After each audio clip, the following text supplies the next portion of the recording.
Iran के खिलाफ तबाही की नई स्क्रिप्ट लिखी जा चुकी है।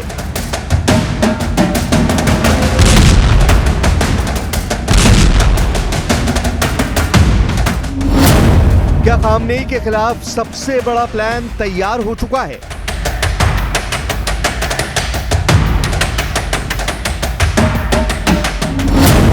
क्या इजराइल और अमेरिका फिर डबल अटैक होने वाला है? क्या है इजराइल के चीफ ऑफ स्टाफ की चेतावनी की कहानी?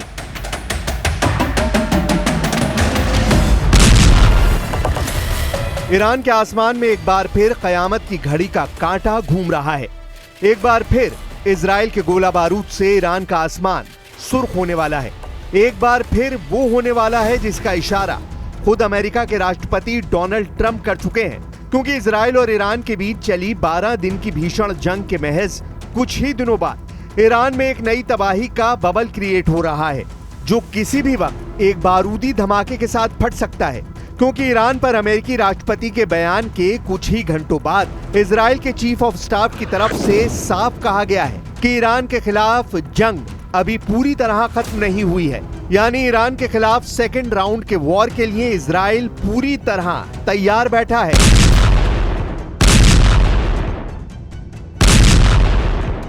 לערוך לכך. מיום ליום חופש הפעולה שלנו מתרחב וחופש הפעולה של אויב מצטמצם. המערכה לא תמה. אומנם הגענו להישגים, אך עוד צפויים לנו ימים מאתגרים, ועלינו להישאר דרוכים ומלוכדים עד להשלמת המשימה. אני משוכנע שביחד אנחנו נסיים את המערכה כשידה של ישראל על העליונה. इजराइल के आर्मी चीफ याल जमीर का बयान एक नई लड़ाई की आहट है। ऐसा इसलिए क्योंकि उन्होंने सेना की वॉर रूम बैठक में कहा, हम ईरान के खिलाफ अभियान को खत्म नहीं मानते। जो कुछ जून में हुआ वो सिर्फ शुरुआत थी। उन्होंने साफ किया कि गजा में हमले जारी रहेंगे, लेकिन असली निशाना अब ईरान और उसके प्रॉक्सी नेटवर्क है। यह बयान ऐसे वक्त आया है जब हिजबुल्लाह, हूती और सीरियाई मोर्चों पर तनाव फिर से बढ़ रहा है। याल जमीर ने इस दौरान यह भी कहा कि गजा पट्टी में ऑपरेशन अब और जटिल लेकिन निर्णायक मोड़ पर पहुंच चुका है। साथ ही उन्होंने ये बात भी कबूल की कि इसकी इजराइल को भारी कीमत चुकानी पड़ रही है। लेकिन इजराइल के चीफ ऑफ स्टाफ ने यह भी कहा कि जब तक इजराइल अपने टारगेट पूरे नहीं करता तब तक ऑपरेशन जारी रहेगा। यही नहीं, उन्होंने बंधकों की वापसी और हमास के ठिकानों को जड़ से मिटाने की सौगंध भी दोहराई है।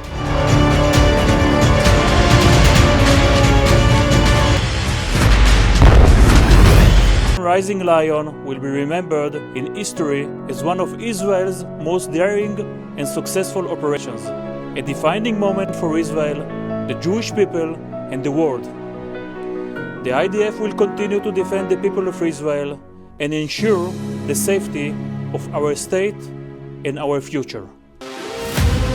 और आइए अब ये समझते हैं कि आखिर याल जमीर का कद क्या है, जिन्होंने ईरान के खिलाफ एक नई जंग की आहट के संकेत दिए हैं।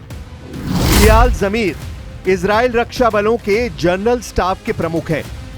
उन्होंने इसी साल 5 मार्च को यह पदभार ग्रहण किया है। पहले वो इजराइल की डिफेंस मिनिस्ट्री में महानिदेशक के पद पर भी रह चुके हैं। 2018 से 2021 के बीच वो सेना की दक्षिणी कमांड के कमांडर और डिप्टी चीफ ऑफ स्टाफ भी रह चुके हैं। लेकिन यहां कहानी ईरान को नई चुनौतियों को लेकर है। वो चुनौतियां जिसके बारे में पहले डोनाल्ड ट्रंप और अब इजराइल के चीफ ऑफ स्टाफ बयान दे रहे हैं। महज कुछ घंटों के अंतराल पर आए ये बयान बता रहे हैं कि ईरान को लेकर इजराइल और अमेरिका के बीच जरूर कोई नया प्लान तैयार हो चुका है। ऐसा प्लान जिसका ग्रीन सिग्नल किसी भी वक्त व्हाइट हाउस से दिया जा सकता है। अगर जरूरत पड़ी तो ईरान पर दोबारा हमला होगा। लेकिन सवाल यह है कि आखिर ईरान के खिलाफ इजराइल और अमेरिका की तरफ से ये बयान क्यों आ रहे हैं? क्यों दोबारा पश्चिम एशिया को नई जंग की आग में झोंकने की तैयारी चल रही है?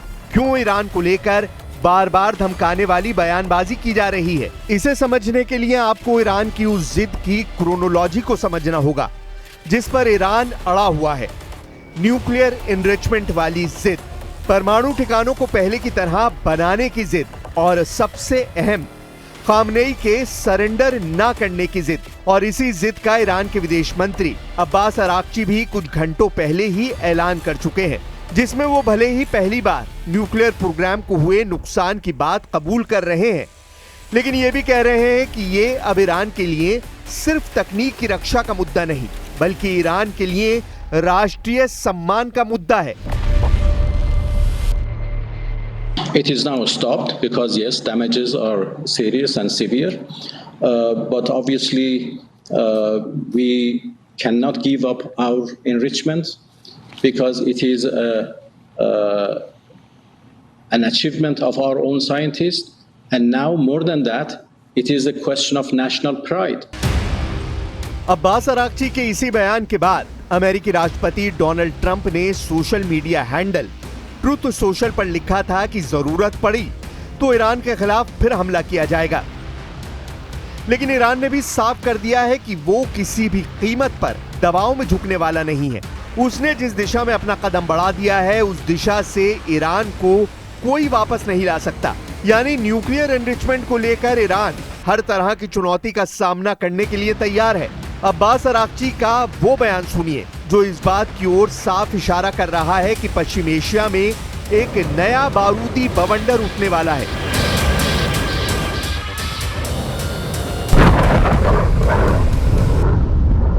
The technology is there.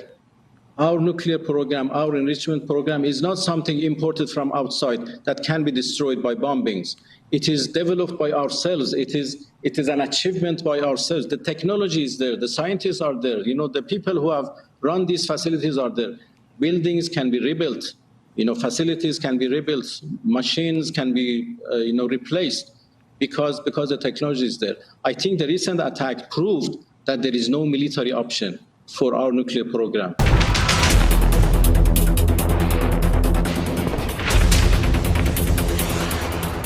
Iran ये भी जानता है कि उसे अपनी जिद की कितनी भारी कीमत चुकानी पड़ सकती है। यही वजह है कि ईरान के विदेश मंत्री बीच का रास्ता निकालने की भी बात कर रहे हैं। वो ये भी कह रहे हैं कि भले ही ईरान न्यूक्लियर संवर्धन की ओर अपने कदम बढ़ा रहा है, लेकिन उसका मकसद सिर्फ शांति के लिए है। ईरान कभी परमाणु हथियार बनाने की दिशा में कदम नहीं बढ़ाएगा, लेकिन बदले में ईरान पर लगे प्रतिबंध हटाने होंगे।